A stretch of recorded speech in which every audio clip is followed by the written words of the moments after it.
Hello friend, welcome to India ma'am channel. Subscribe and hit the bell icon. आज हम लोग NCERT syllabus से class 3 English का the balloon man chapter लेंगे, जिसको मैं आपको हिंदी में ट्रांसलेट करके और इसका एक्सरसाइज कराऊंगी। ध्यान से सुनेंगे। फर्स्ट हम लोग चैप्टर को रीड करते हैं। The balloon man. He always come on the market days and holds balloon a lovely bunch, and in the market square he stay and never seem to think of lunch. First para में ये लिखा है, देख सकते हैं आप। फिर उसके बाद लिखा है There are red, purple, blue and green, and when it is sunny day, the cart and people get between. You see them seeming far away. Second para में ये लिखा है। फिर थर्ड में लिखा है and some are big and some are small, all tied together with a string, and if there is a wind at all, they tug and tug like anything. Then fourth para में some days perhaps he will let them go, and he shall be them sailing high, and stand and watch them from below. They would look pretty in the sky. इस chapter के में लिखा है। अब हम लोग इसको ट्रांसलेट करके आपको बताते हैं।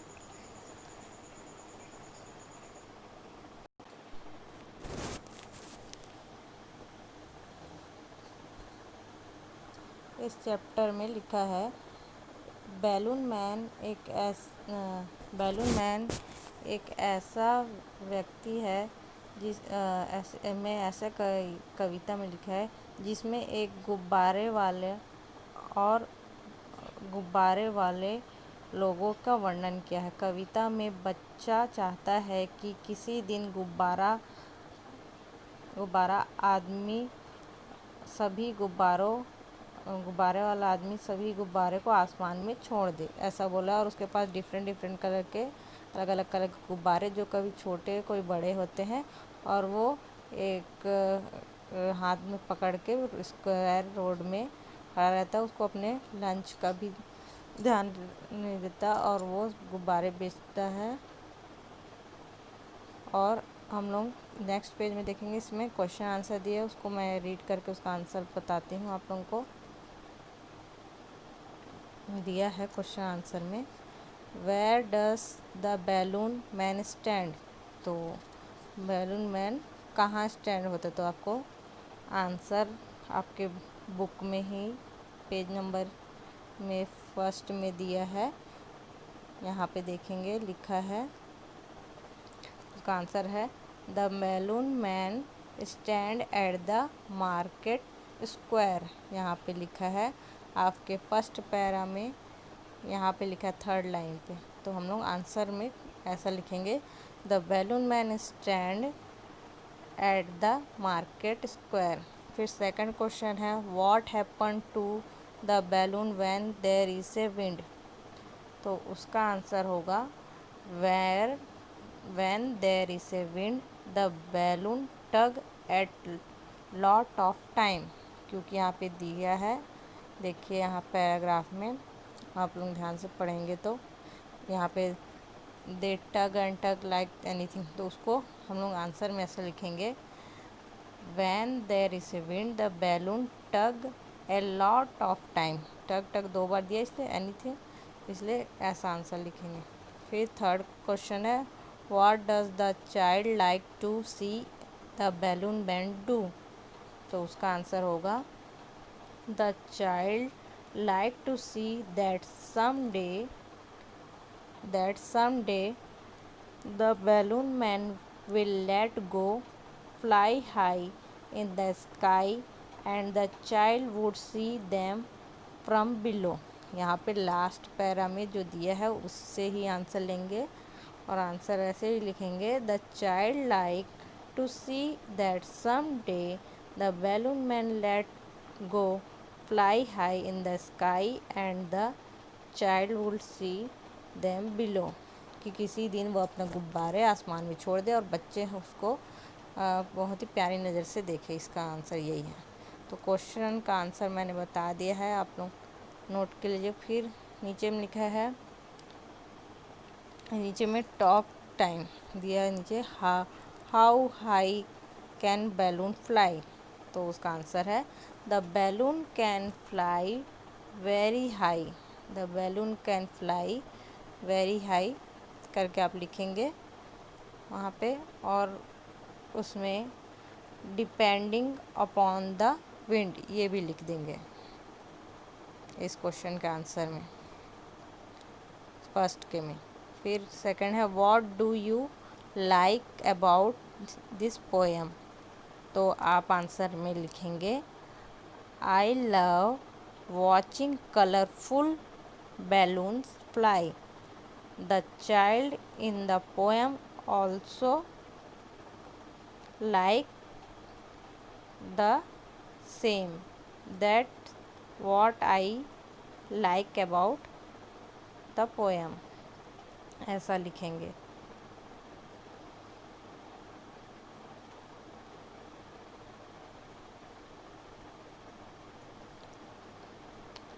फिर नीचे देखेंगे, वहाँ पे लिखा है वर्ड बिल्डिंग। नंबर 1 में identify the word from the jumbled letter and write the word in the shape providing. First में बैलून का स्पेलिंग जम्बल मतलब इधर उधर लिखा है, उसको आपको सही करना। तो फर्स्ट में जो लिखा है LLABOON, उसको बैलून लिखेंगे, BALLOONS बैलून से। फिर नीचे दी है ULBE, इसको आप लिखोगे ब्लू, BLUE ब्लू। फिर नीचे में WOLBE, तो वो होगा बिलो, BELOW। फिर लिखा है CUNLTH, तो वो होगा लंच, LUNCH, जमाना है लेटर्स को। फिर PLOEP लिखा है, उसको लिखना पीपल, PEOPLE। फिर CRAT काट दिया, तो वो सही, इससे उसको लिखना है CART काट होगा। फिर नीचे लिखा है सेकंड में, put the word given in the box into the following group, nature, food, colour दिया है उसको।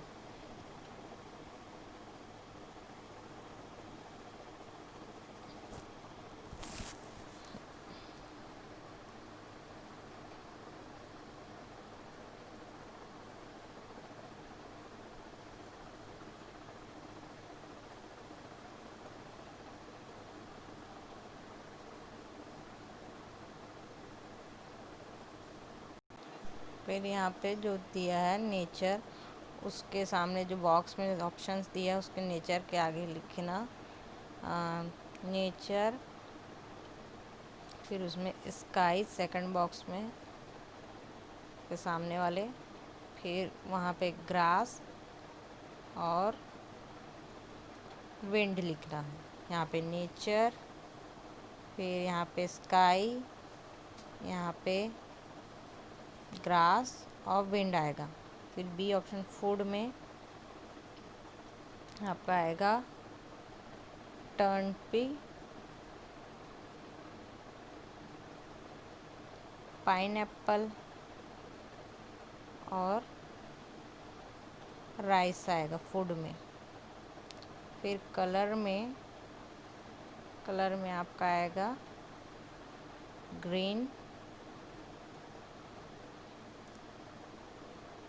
पर्पल, येलो और वाइट आएगा। इसमें ऑप्शन कहीं जमाना है आपको। फिर यहाँ पे दिया how many colour can you find hidden in the name given below में। यहाँ पे आपको ऑरेंज बना के दिया है, तो आप लोग 2-4 कलर और इसमें टिक मार सकते हैं। जैसे कि यहाँ पे वाइट लिखा है, WHIT वाइट, पर्पल बना सकते हैं, white, purple, brown, black, pink, violet, ये सब इसके आंसर हैं, 6 ठो है इसमें। फिर नीचे वाला फिलअप में दिया है, fill in the blanks in the balloon with their opposite, you can find them in the poem the balloon man, one is done.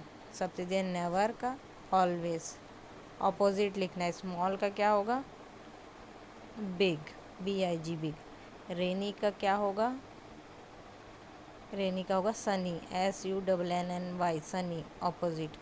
लो का क्या होगा, HIGH हाई। और सीट का क्या होगा, SIT का STAND स्टैंड होगा। और नेवर का होगा FAR फार। फिर यहाँ पे टीम टाइम दिया है,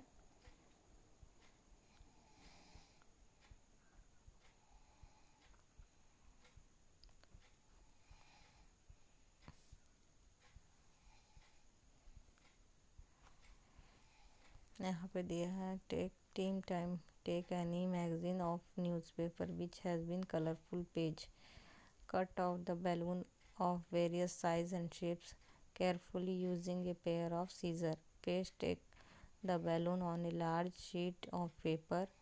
Arrange them to make colorful bunch of balloons. Draw a string of each other balloon in different color. इसको आप इंस्ट्रक्शन को पढ़ के पीस ऑफ पेपर में कलरफुल बैलून बना के उसको काट के पेस्ट कर सकते हैं। इससे लाउड बोला, string, stand, stream, string, strong, still, ये सब का मतलब को एक बार रीड करना है। फिर सेम वर्ड टाइप का, hall, hall, might, might, tell, tell, sale, sale, ये सब का एक बार रीड करना है आपको जोर से स्पेलिंग प्रोनाउंस करके। इस चैप्टर में सारा एक्सरसाइज मैंने बता दिया है और ट्रांसलेट कर बता दिया। और आपको मेरा वीडियो कैसे लगा कमेंट करके ज़रूर बताइएगा। और इस क्लास का और कोई सी चैप्टर लेके मैं आपको ट्रांसलेट करके नेक्स्ट वीडियो में बताऊंगी। Thank you.